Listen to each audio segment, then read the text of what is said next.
আজকে আমি তোমাদেরকে দেখাবো আমি চিলি মোমো বাড়িতে কিভাবে তৈরি করি। বিশ্বাস করো, এই চিলি মোমো খেতে দোকানের থেকেও দারুণ হয়। আগের থেকে আমি 2 প্লেটের মতো চিকেন মোমো কিনে নিয়ে এসেছিলাম। সেই মোমোটাকে ভালো মতন সাদা তেলে অনেকক্ষণ ধরে সব দিকটা ভেজে নেব। ভাজা সম্পূর্ণটা হয়ে যাওয়ার পর এটাকে তুলে রেখে দিয়ে অন্য একদিকে বেশ খানিকটা কুচি করেছিলাম পেঁয়াজ, আর তার সাথে অনেকখানি ক্যাপসিকাম কুচি করে রেখেছিলাম।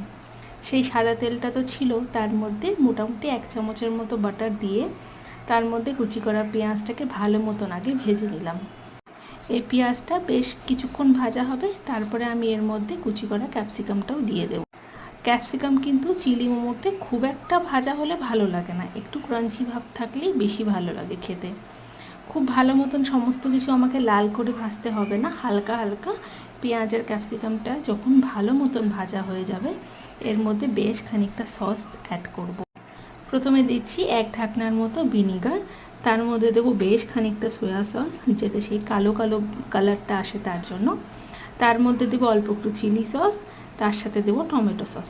তোমাদের কাছে যদি রেড চিলি সস থাকে, যেটা ঝাল হয়, সেটা থাকলেও দিতে পারো। এবার সমস্ত সসগুলো দেওয়া হয়ে যাওয়ার পর সেই মোমোর সাথে যে চাটনিটা আসে সেই চাটনিটাও আমি এখানে দিয়ে দিয়েছিলাম। 2 প্যাকেট চাটনি আমি নিয়ে এসেছিলাম, যেই চাটনিটার মধ্যে টমেটো, তারপর লঙ্কা, রসুন আরও কিছু থাকে।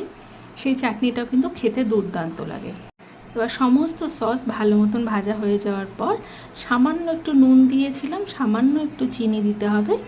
এবার যে মোমোগুলো ছিল সেই মোমোগুলো দিয়ে ভালো মতন অনেকক্ষণ ধরে হাই ফ্লেম করে কিন্তু সমস্ত কিছু ভালো মতন ভাজা ভাজা করে নিতে হবে।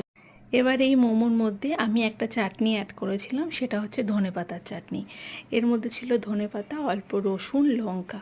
এই চাটনিটা দেওয়ার পরে এত সুন্দর স্বাদ হয়েছিল, মানে আমি তোমাদের বলে বোঝাতে পারবো না। এবার সমস্ত কিছু দিয়ে বেশ অনেকক্ষণ ধরে কষিয়েছিলাম, মানে সমস্ত কিছু ভালো মতন টস করেছিলাম। এবার এর মধ্যে একটা স্পেশাল জিনিস দিব, সেটা হচ্ছে আজিনামোটো, যেটা দেওয়াতে স্বাদটা কিন্তু আরও দ্বিগুণ বেড়ে যায়।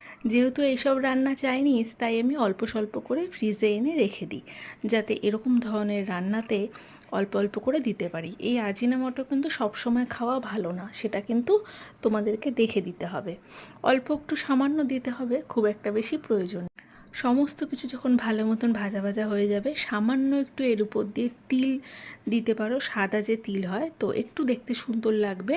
তার সঙ্গে দিয়ে দেবে 1 চামচ বাটার, সামান্য একটু লেবুর রস, ব্যাস।